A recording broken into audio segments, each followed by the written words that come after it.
Hello, and welcome to myself and Chris's presentation using assessment data to inform practical investigations in senior chemistry, where we'll be looking at the determination of vitamin C concentration by titration.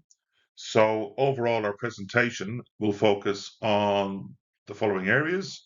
We'll have a brief overview, and then we'll look at three areas that we've grouped together, which is conceptual understanding, key knowledge, and then lead into key science skills, which will then evaluate the student data as per the VCE curriculum. And then we will use that to inform our diagnostic assessment and how we will finalize our presentation by looking at our worksheet resource. So firstly, our overview. The determination of the vitamin C by titration practical is aligned with Unit 3, Area of Study 2. How can the yield of a chemical product be optimized? Students are required to apply stoichiometry to volumetric analysis, including redox titrations to determine concentrations of solutions. Students will prepare solutions from fruit juices or tablets and then titrate these solutions with iodine. They use stoichiometric calculations to determine the concentration of vitamin C. This task involves not only procedural skills, but also an understanding of redox reactions, volumetric analysis, and the mole concept. So the key steps really are that the practical is centered on a redox titration in which ascorbic acid, which is vitamin C, is oxidized to dehydroascorbic acid while iodine is reduced to iodide. And we'll go through the steps using an oxidation half equation, a reduction half equation, and then we look at it in terms of the overall redox reaction. And on the right-hand side, we've actually got the ascorbic acid models as it's oxidized and reduced to the ascorbic acid. In relation to conceptual understanding, the practical focuses on 5 key areas of conceptual understanding for students, which are redox reactions and electron transfer, volumetric analysis and stoichiometry, indicators and reaction endpoints, experimental design and reliability, and then the application to real-world context. Looking at the first one, redox reactions and electron transfer, students learn to identify either oxidizing and reducing agents, write balanced redox equations, and then apply electron transfer concepts in aqueous solutions. This links directly to the Area 3 Unit Study 1, which requires students to explain redox reactions in terms of electron transfer and oxidation states as per the Victorian curriculum. The concept develops understanding of oxidants, reductants, and balanced half equations, which is research has showed that students frequently hold misconceptions about this, which often limits their thinking to surface features such as oxygen transfer, as per Garnet and Traegust in 92 and Tabor in 2002, and also the fact that laboratory activities provide a way to connect abstract symbolic representations to observable phenomena, uh, supporting conceptual understanding. So building on Johnson's Triangle by de Jong in 1998. The second one is volumetric analysis and stoichiometry, where students learn to prepare solutions using pipettes and burettes, etc., and concentrate and calculate concentrations from titer data. This embeds abstract stoichiometry in a real-world context, making the mole concept far more tangible. It's often noted at secondary level, stoichiometry is known as a major area of difficulty, where students often struggle to translate between symbolic equations and proportional reasoning, as per Johnson and Sellebang in 2001, and that practical titration tasks can bridge this gap by directly linking measurements and calculations from Hackett and Garnett in 1985. The third area is our indicators and endpoints, where we look at students' experience start as a specific redox indicator, noting the dramatic blue-black color change at the endpoint, which highlights that the indicator choice is not arbitrary but linked to the chemical system and stoichiometric equivalence.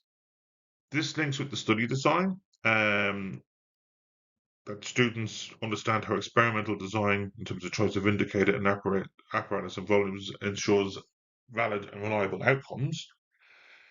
Without explicit teaching, however, students may misinterpret endpoints as simply color changes rather than indicators of quantitative chemical relationships, as in Lemke 1990, and then practical tests that integrate the discussion of the indicator function, deepen students' appreciation of experimental design. That's from Hofstein and Lunetta in 2004. The fourth one, experimental design, where students critically evaluate factors that influence results, including sample preparation, the instability of iodine solutions, and the difficulty of endpoint detection. By repeating these titrations to achieve concordant titers and results, students learn the importance of precision, reproducibility, and error evaluation.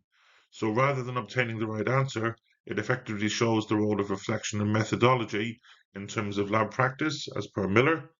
And then when inquiry skills such as error analysis and venality are scaffolded, students develop both procedural competence and a deeper understanding of the nature of the chemical inquiry in question, as from Tiberghien et al. In 2001.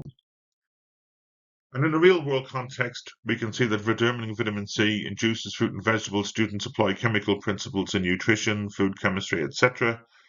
Without dwelling on it too much, resource has shown that science taught in authentic contests improve motivation and supports deeper conceptual understanding, from Bennett et al. In 2007. So they're the main areas of the key concepts. In terms of the key knowledge skills,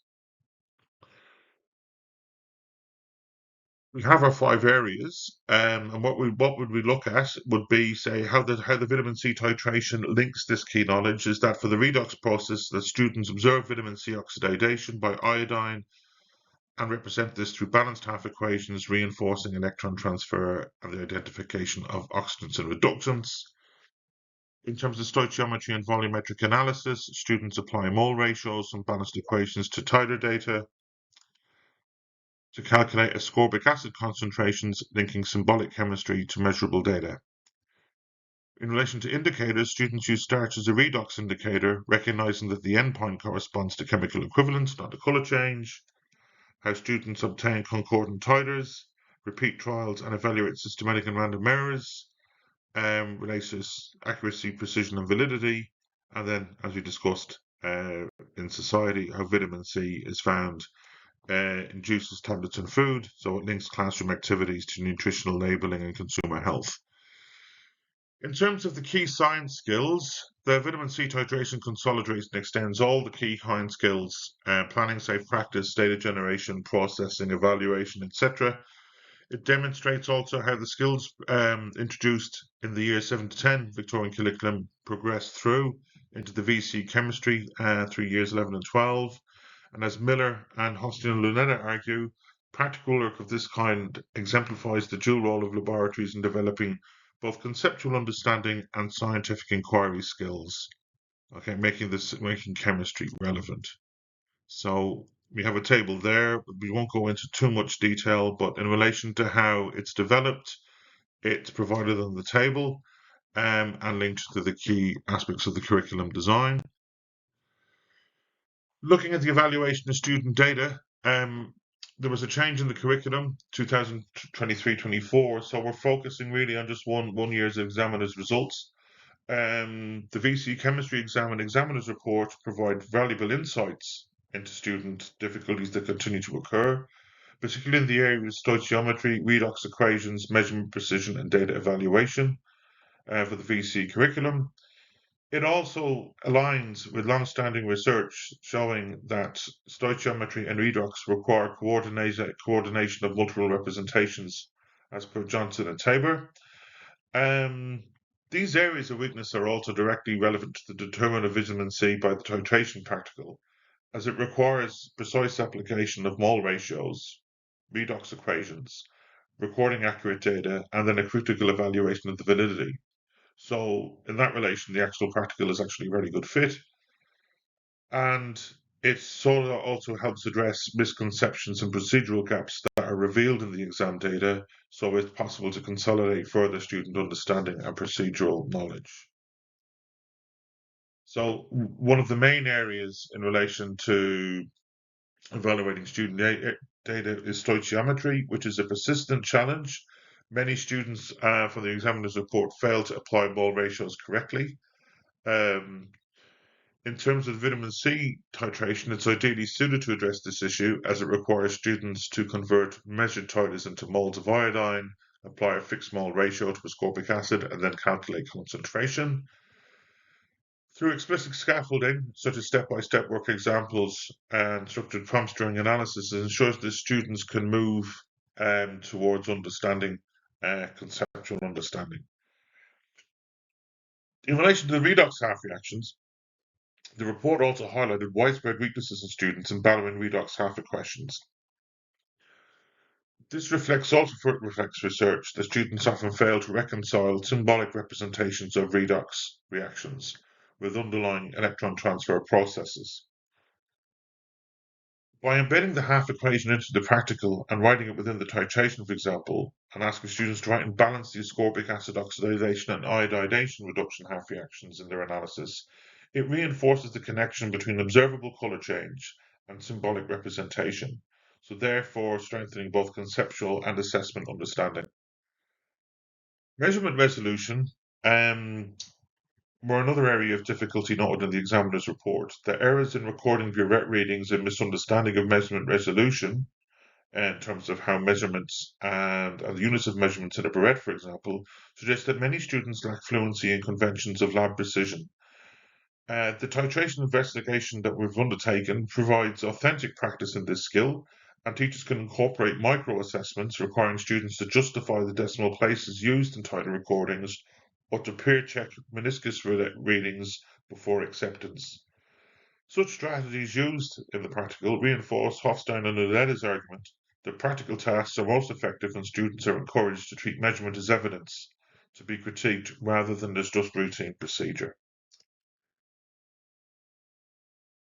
Another source of an issue in the examiner's report was the use of units and significant figures, and they are often treated in chemical reporting, as per Johnson, as peripheral skills. In the vitamin C titration, teachers can directly embed unit and significance figure checks into the student task, for example, by requiring final concentrations to be reported in both moles per litre and milligrams per 100 mils using the correct significant figures. By explicitly assessing this criteria, teachers align laboratory practice with exam requirements and reinforce core expectation.